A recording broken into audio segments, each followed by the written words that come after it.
All right, Brendan Taylor here, True School Sports. I'm with the one and only Speedy Rashidi Ellis. Finally, great to have him on the channel. What's good, champ? What's up, man? How you doing? How's everything? Everything's fantastic, man. I've Good, been good. I've been a fan of yours for a long time. Appreciate that. I was growing frustrated, as with your career, Shit, we and all would. We all now we would. finally got a resolution. You're fighting again, so I'm happy about that. Yes, I'm excited too. Finally got a date, ready to go back to work. Yeah, the date is July 9th. For those that don't know, July 9th, Man. Ray Vargas, Mark Magsayo-Rey undercard. You're taking on Alberto Palmetta, so that's gonna be a fun one. Mm-hmm. Yeah, but I want to get to that, Rashidi, but I kind of wanted to get to like the Golden Boy stuff just a little bit before we go ahead with your talk about the rest of your career.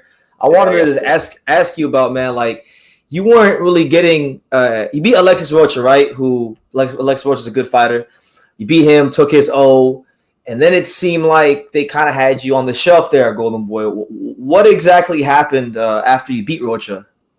I don't know. I guess they couldn't find me fights, or you gotta ask them. Like I was in the gym, ready to go, ready to get back to work, but I don't know what's going on. I don't know with them. You gotta ask them. Yeah, I have before. Like I did an interview with Eric Gomez last December when I was in San Antonio. I was asking them about Demetrius Andrade and why he's not fighting Munguia and things like that, and then I brought your name up, and they didn't really seem like when he answered the question, he seemed like he didn't really have any sort of like clear cut direction as to where they wanted to go with your career. So I guess we all didn't know. Nobody knew, which is that's why things played out how they played out, I guess. Mm-hmm. Yeah. So like they never offered you the fight with Vergil Ortiz, nothing like that. They did, but then again, they didn't. They offered me they offered me low money, knowing I was gonna say no. Yeah, like sub 30,000, like below 30,000.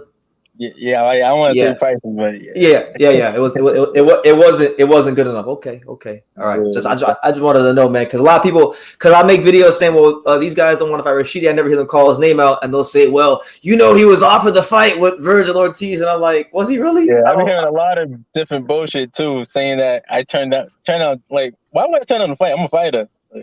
Yeah. And you don't really seem like the type of guy, as far as your personality, who really gets bothered by too much. Like, you're not really bothered about fighting a guy they say is this killer. That right there, you're a killer. That excites me. I want to fight people like that. Yeah, you're a killer yourself. Why would you be afraid of another killer? Yeah, you got that. Yeah, okay. Well, look, July 9th, return of Rashidi back on PBC. Just how are you feeling about it? I feel good, ready.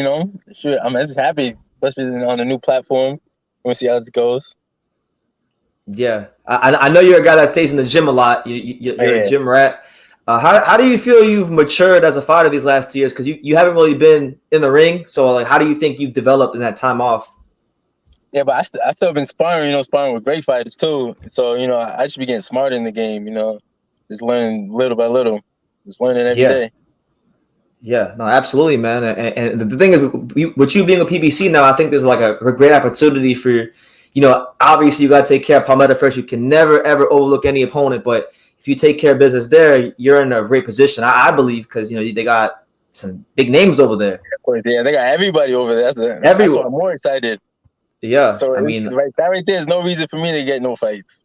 Yeah, no reason at all. Especially because, look, there's some fighters who get shelved, and I understand why they get shelved, because like maybe they're not the most exciting in the world, and it's hard for them to get fights because of their style. You're not one of them guys. You're a guy who's fast, can punch. You bring entertainment value. Yeah, I even like watching myself. Yeah, man. I remember when you knocked out was it Eddie Gomez, man. That still gets that's still going, like, people. I still see that clip sometimes on Instagram when I'm scrolling down on boxing pages. That still gives me goosebumps just watching it. Yeah. What do you remember about that? What do you remember about that knockout when it happened? Before the knockout, I was telling everybody I was gonna knock him out. Everybody thought I was crazy. I was like, "Watch it, I'm gonna knock him out." I even told, like, when you sit down and talk about the fight, I told him I was gonna knock him out. And I knew they was looking at me like I was crazy, but I just kept telling them. Then boom, first round. I didn't know it was gonna happen first round though, but I knew I was gonna get him. Yeah, it was when you hit him, it made like a loud impact, and that was it. Yeah, that was it. once that punch connected, I already knew. I was like, oh, it's over. Yeah, it's time to get up and out of here and get some go get something to eat. Yeah, definitely. Yeah. Man, it was a long camp too. Yeah, how long was camp? Shoot, yeah, that camp was for like 2 months. Plus, my son was being born around the same time. Oh yeah, Yeah. so I'm sure. I almost missed it too because I was training in Puerto Rico. I'm sure that was stressful. I mean, I don't have any kids, so I don't know what that's like, but I've heard it's like a lot going on. Yeah. Like, okay.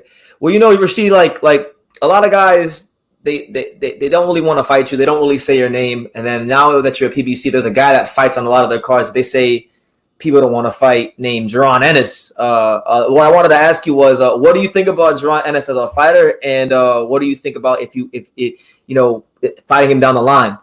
He's a great fighter. Sure, I fought him right after I beat Palmetto. Whatever his name is, Palmetto. Yeah. Alberto. Yeah. So we can fight For real? after that. Yeah. So, I want all the smoke. I don't care who it is. So next fight. So you guys hear that? Rashidi Ellis is calling out Jaron Ennis. He said he wants all the smoke. These guys, because I've heard all these crazy stories, Rashidi, about Jaron Ennis. They say like, I saw his dad do an interview one time, and he said 15 fighters turned down a fight with him. Now I don't know what the offers were because I'm not. You know how boxing is. They can offer you $1 for a fight, and then they turn it down, and they say, "Oh, they turned it down." But yeah, so that right there, you don't know. It could be that, or it could be people really scared. People are really scared out here, though. So yeah, you don't know what it is. Yeah, because I've heard of things like that, like where promoters will lowball on purpose to just so they can go back to the media and act like people are ducking their guy. Yeah, that happens a lot. Yeah. I mean, you mentioned Vergil. I know Vergil. That what happened with that. Was there ever any guys that you felt maybe were scared of you? Freaking, what's his name? Oh, what's his name again?